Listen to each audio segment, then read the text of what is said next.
Okay, so again sir आपका welcome है हमारे चैनल योगेंद्र सिंह योगी पर। नमस्कार जी। नमस्कार सर। सर अभी तक हमने काफ़ी सारी चीज़ों पे ऑलरेडी चर्चा की हुई है, बट जो आज का टॉपिक है बेसिकली हम लोग पॉलिटिकल और इन सारी चीज़ों पे चर्चा करते हैं, बट आज का टॉपिक ना थोड़ा सा अलग है, थोड़ा सा यूनिक है। तो उससे रिलेटेड मेरे माइंड में और आई थिंक ऑडियंस के माइंड में काफ़ी सारी चीज़ें हैं जो लोग आपके थ्रू जानना चाहते हैं।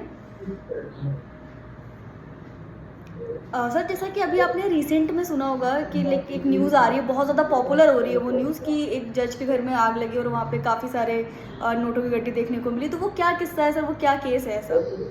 अब ये जो है आज सारे जो न्यूज़ है उसके फ्रंट पेज की न्यूज़ है, हमने भी उसमें पढ़ा। हालांकि एक दो दिन से इधर उधर से दूसरे सोर्सेज से खबर तो तैर रही थी, फैल रही थी, पर जो है आज वो न्यूज़पेपर्स पे वो हमने बहुत अच्छे से कैरी किया, सबका फ्रंट पेज पे कैरी किया। ये किस्सा ये है कि दिल्ली हाई कोर्ट के जो जज हैं यशवंत वर्मा, सिटिंग जज हैं। ये किस्सा 14 तारीख का है, होली वाले दिन का है।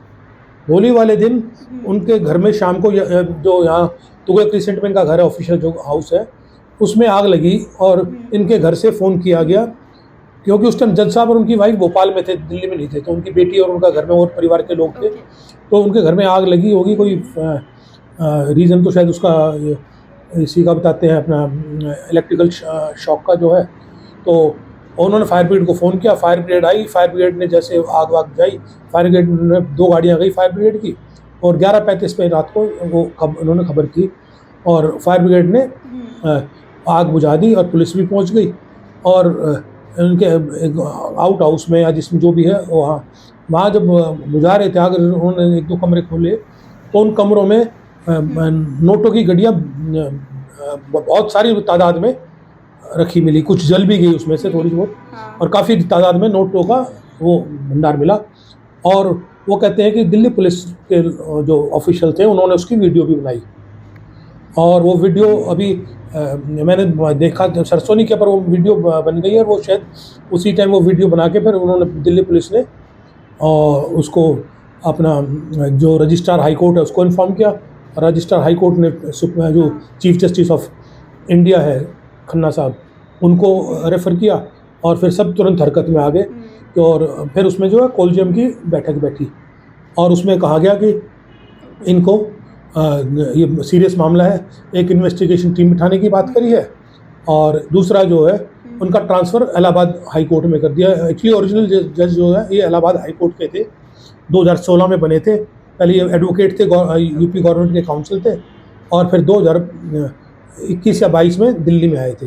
और दिल्ली में भी ये जो सेकंड नंबर में सीनियर मोस्ट जज थे। तो किसी के जज के यहाँ से इतना पैसा मिलना तो बिल्कुल, मतलब कि जहाँ जुडिशरी हाईएस्ट, अब देश में हम सारी संस्थाएं इतनी करप्ट हो गई है, तो जब कहीं से न्याय नहीं मिलता तो देश के आम नागरिक को ये उम्मीद रहती है कि न्यायालय से हमें शायद न्याय मिल जाए। और वो भी हाई कोर्ट और सुप्रीम कोर्ट के जजेस की तो बहुत हाईली रिस्पेक्ट है। उसके बावजूद अगर जजेस के यहाँ पे पैसा मिले तो आम आदमी का और सबका न्याय व्यवस्था पे फेथ उठ जाता है। इसमें जुडिशरी को मतलब कि इतना पवित्र मानते हैं, उसको जुडिशरी की जो हमारी देवी है उसको आँख में पट्टी बांधे रखती है, हाथ में तराजू है। उसका मतलब ये है कि भाई वो किसी बिना भेदभाव, किसी ऊंच नीच, किसी गरीब अमीर, किसी भी तरह की व्यवस्था करके वो न्याय करती है।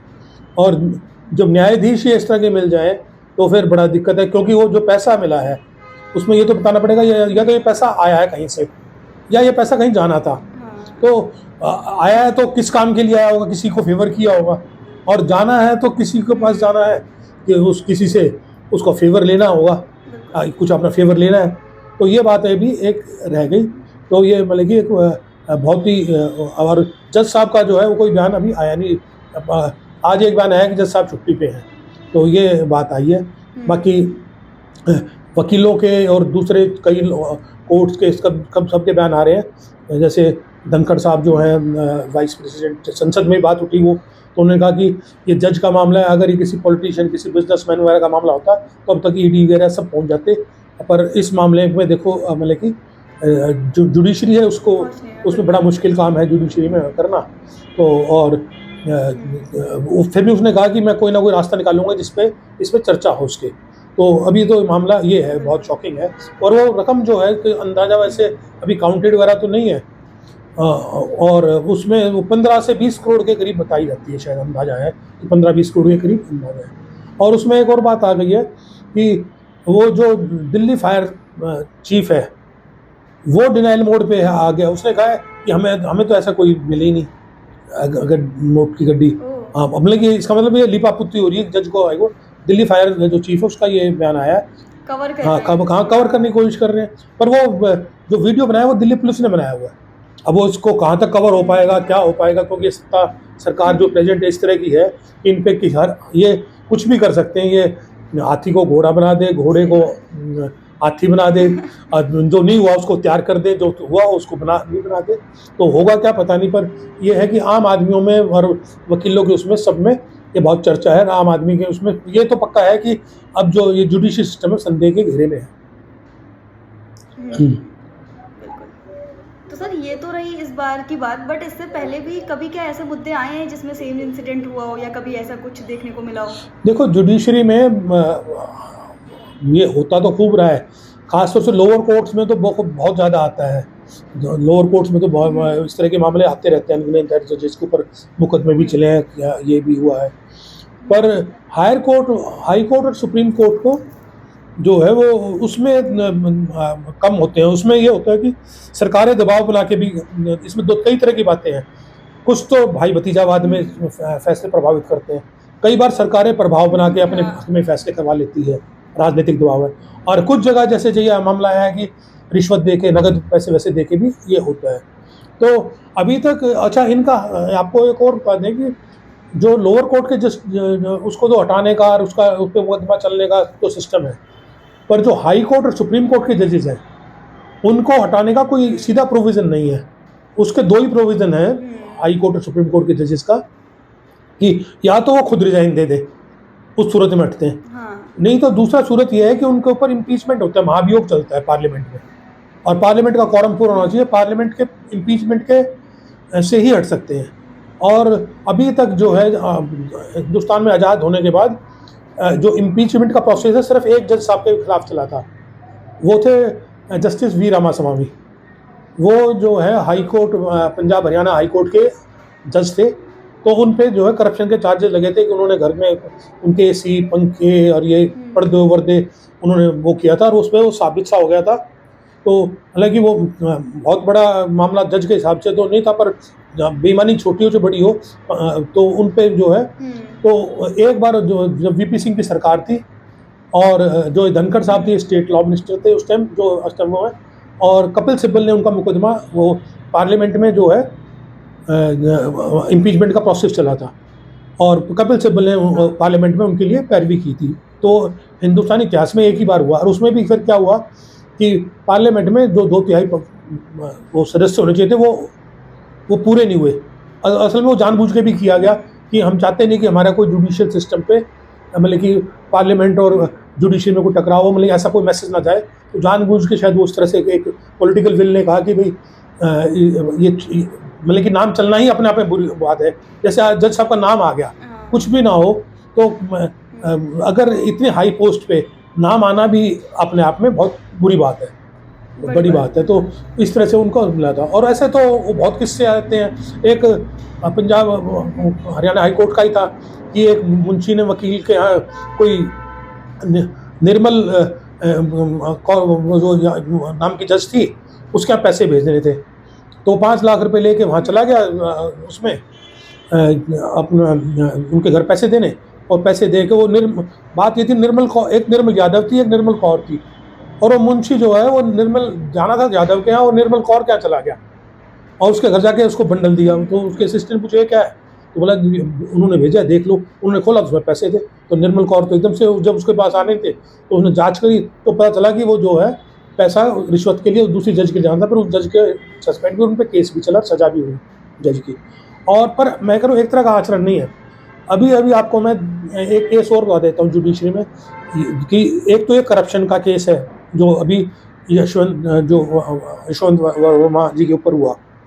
अभी 3-4 दिन पहले आपने भी एक केस सुना होगा, मतलब कि जजेस का आचरण की बात है कि एक जज साहब ने एक लड़की के खिलाफ इतना भद्दा, वो भी इलाहाबाद हाई कोर्ट के केस है कि इलाहाबाद हाई कोर्ट का है, कि एक लड़की 11 साल की बच्ची अपनी माँ के पास जा रही थी और रास्ते में उन 2-3 लड़कों ने, उसके गाँव के लड़कों ने मिल के उसको पकड़ा और उसके बॉडी को वेस्ट को टच किया बुरी तरह से और उसकी जो स्टिंग है वो तोड़ी, कपड़े की जो उसने सलवार वगैरह पहनी हुई थी, और उसको घसीट रहे थे, घसीट के ले जा रहे थे पुलिया के नीचे। और इतने में वहाँ लोकल लोग आए, उन्होंने तमंचा देख के दिखाया कि लोगों को दबाया, फिर वो भाग गए। तो उन पे ये आरोप था कि ये इन्होंने अटेम्प्ट टू रेप की कोशिश की। ये धारा लग के जज साहब के पास केस आया। तो जज साहब ने ये कहा कि ये जो है अटेम्प्ट टू रेप नहीं लग रहा, ये इसको उस धारा को डाइल्यूट करके लाओ, मतलब कि इसको हल्का बनाओ अटेम्प्ट। तो अब पूरे देश में ये बात हो रही है। कल जो है पूर्व जो वुमेन जैसे पार्लियामेंट में बोल रही और सारे कि अगर ये भी रेप की कोशिश नहीं है तो फिर रेप की कोशिश क्या होती है बताओ। कि मतलब कि एक लड़की को 11 साल की बच्ची को इस तरह से घसीट रहे वो कर रहे हैं, तो मतलब फिर तुम कैसे करोगे। और अब वो पार्लियामेंट में बात होती है और शायद कह रहे हैं कि शायद इसको सुप्रीम कोर्ट में लिया जाए। तो इस तरह का आचरण जज का देखा। और उससे थोड़े दिन पहले एक वो भी इलाहाबाद हाईकोर्ट के जज थे, उन्होंने एक विश्व हिंदू परिषद की जो है बैठक में जाके कम्युनल बयान दे दिया कि देश हिंदुओं का है, हिंदू होना चाहिए, मतलब इस तरह से कुछ जो कि जजेस के उसमें कतई इसके कंटेक्ट में नहीं बनता। उन जजेस का मतलब कि इमीडिएट उनको माफ़ी मांगनी चाहिए या रिजाइन करना चाहिए, क्योंकि इनको हटाने का प्रोसेस तो बहुत बड़ा है। तो ये कुल मिला के मतलब कि ये है कि जुडिशरी में हर तरह के मतलब कि जो राजनीतिक साठगांठ से भी फैसले हो रहे हैं, दबाव से भी फैसले हो रहे हैं, लालच से भी हो रहे हैं।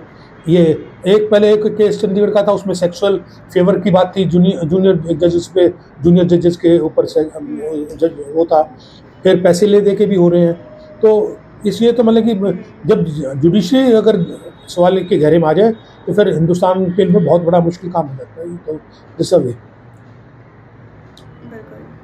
सर कह सकते हैं कि लॉ को छोड़ के बाकी हर तरीके से फैसला लिया जा रहा है जजेस के द्वारा। हाँ, मतलब कि वहाँ पर आपको क्या नाम है जजमेंट मिलेगा, जस्टिस नहीं।